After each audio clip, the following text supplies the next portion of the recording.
Hello دوستو، السلام علیکم۔ میں امید کرتا ہوں کہ آپ سب خیریت سے ہوں گے۔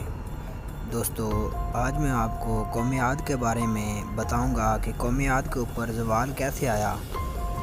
دوستو، عاد حضرت نوح علیہ السلام کی چوتھی پشت سے ایک شخصیت کا نام ہے۔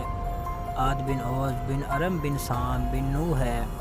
بن نوح ہی کے نام سے قوم عاد مشہور ہوئی، جو اللہ کے عذاب سے ہمیشہ کے لیے تباہ ہو گئی۔ عاد ایک قدیم عربی قوم ہے جس کا ذکر قرآن میں سورۃ ہود آیت نمبر 50 تا 60 اور سورۃ الفجر آیت نمبر 6 تا 8 میں آتا ہے۔ اس قوم پر حضرت ہود علیہ السلام کو نبی بنا کر بھیجا گیا۔ جب اس قوم نے شرک اور بت پرستی ترک نہ کی تو اللہ نے عذاب نازل کر کے اسے تباہ کر دیا۔ اس قوم کے تذکرے کو کہانی سمجھا جاتا تھا، مگر اس صدی میں اس کے مرکزی شہر ارم کے آڑ برآمد ہوئے ہیں، ربیع الخالی کے اس حصے میں ہیں جو آج کل عمان میں شامل ہیں۔ عاد اصل میں حضرت نوح علیہ السلام کی چوتھی پشت سے تھے۔ عاد بن اوس بن ارم بن سام بن نوح اور ان کے نام پر اس قوم کو پکارا جاتا ہے۔ قوم عاد کو مشہور روایت کے مطابق ایک عظیم آندھی سے تباہ کیا گیا تھا۔ قرآن کے مطابق یہ قوم دنیا اور آخرت دونوں میں اللہ کی رحمت سے دور اور مرحوم ہیں۔ جدید تحقیق کے مطابق یہ قوم 3000 سال قبل مسیح سے لے کر پہلی صدی عیسوی تک موجود تھی۔ ان کو 1000 ستونوں والے شہر کی قوم بھی کہا جاتا ہے۔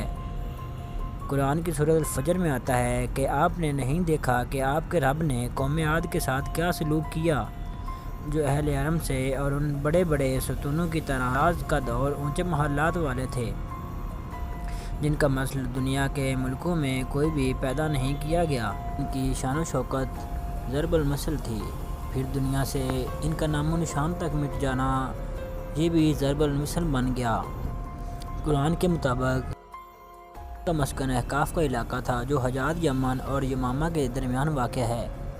یہیں سے ان لوگوں نے پھیل کر یمن کے مغربی ساحل سے عراق تک اپنی طاقت کا سکہ رواں کر دیا۔ قوم نوح کی تباہی کے بعد دنیا میں جس قوم کو عروج عطا ہوا وہ یہی قوم عاد تھی۔ یہ لوگ جہاں آباد تھے وہ ایک سرسبز اور شاداب علاقہ تھا۔ آج اس کی یہ حالت کہ ایک لک و دک صحرا ہے۔ قوم عاد کی تباہی و بربادی کا سبب ان کا وہ طرز زندگی تھا جو انہوں نے خود اپنے لیے پسند کیا تھا، اور یہ ان کو تباہی و بربادی کی طرف لے گیا۔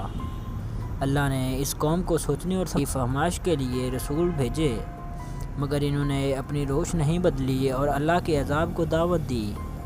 قرآن میں ارشاد ہوتا ہے کہ آخرکار ایک سخت طوفانی ہوا ان پر بھیج دی تاکہ انہیں دنیا میں ذلت اور رسوائی کا عذاب کا مزہ چکھا دے۔